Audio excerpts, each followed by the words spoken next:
सर्व आदरणीय गुरु माऊलींना नमस्कार. मी आपला डीजी केसर, गाव तोळनूर, तालुका अक्कलकोट, जिल्हा सोलापूर. 26 जून 2026 रोजी महाराष्ट्र टीईटी परीक्षा होणार आहे. पेपर क्रमांक 1 आणि पेपर क्रमांक 2 या दोन्ही परीक्षेसाठी काही महत्त्वाची पॉइंट्स मी घेऊन आलेले आहे. कृपया एवढं पॉइंट्स आपण आपल्या नोटबुकमध्ये लिहावी आणि त्याचं एकदा दोनदा वाचन करा.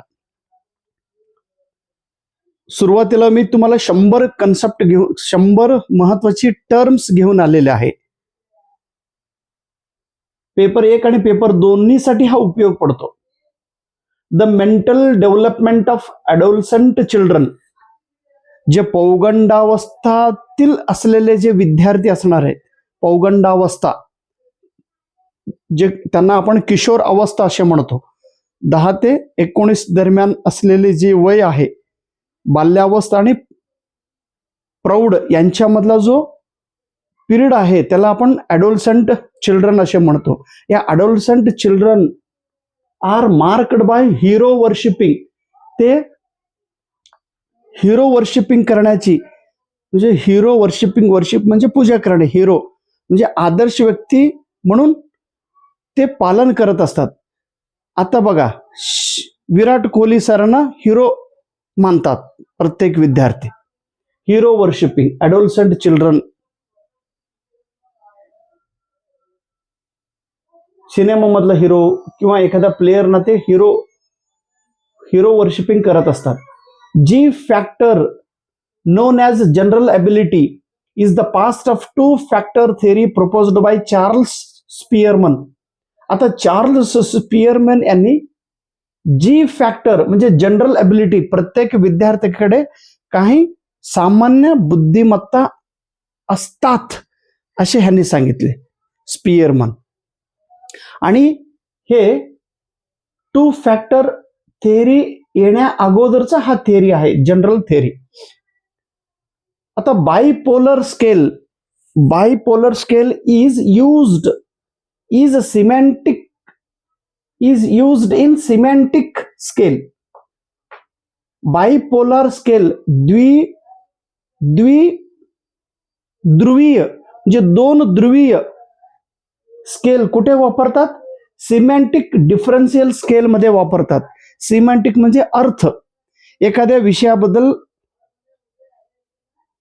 त्याचा विरोध व्यक्त करण्यासाठी 2 बायपोलर. आता बघा, तो माणूस खूप चांगला वाईट होता, चांगला वाईट, तो जलद आणि संत गतीने चालत होता. बायपोलर 2 अपोजिट वर्ड्स तिथे यूज करतात त्यांनी. Day and night, he is working very hard. Day and night दोन्ही अपोजिट वर्ड्स एकत्रित आहे बघा, बायपोलर. आता सिग्मंड फ्राईड हा मनोविज्ञानी, सायकोलॉजिस्ट, एज्युकेशनल सायकोलॉजिस्ट, ह्यांनी कशासाठी खूप प्रसिद्ध आहे तर त्यांनी एक सिद्धांत सांगितलेले, एक थेअरी सांगितलेले. त्या थेअरीचं नाव आहे सायको अनालिसिस, मनोविश्लेषणात्मक theory.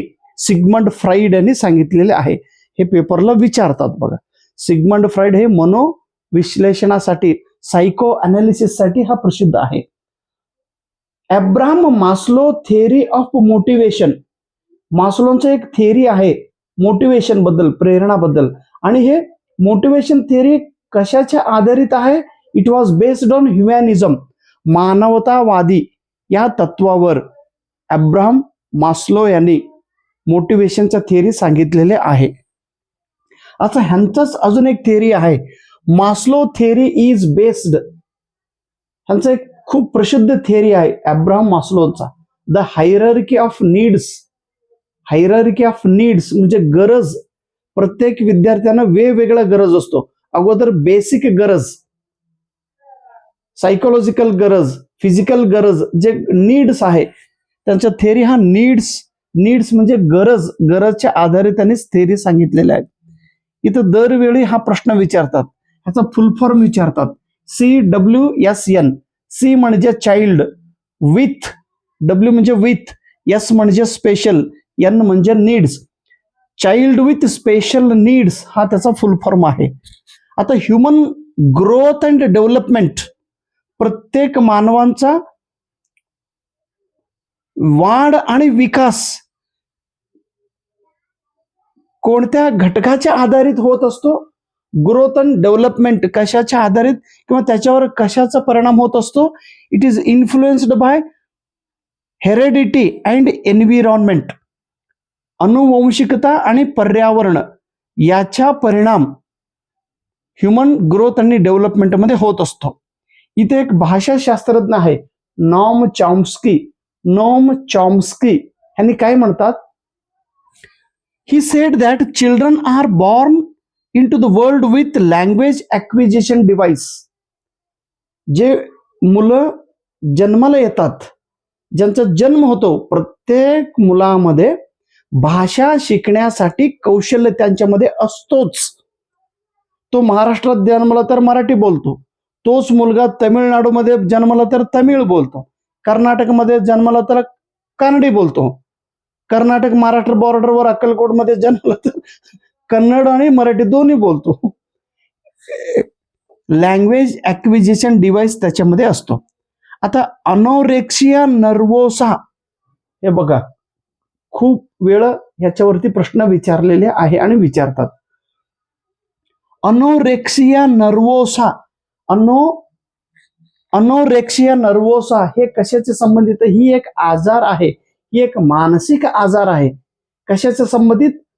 Eating disorder. Eating disorder म्हणजे खाण्याच्या संबंधित हा एक मनोविकार, मनो प्रॉब्लेम आहे, मानसिक विकार आहे खाण्याच्या संदर्भात. इटिंग डिसऑर्डर एवढं आपण लक्षात ठेवला पाहिजे. थँक्यू, धन्यवाद.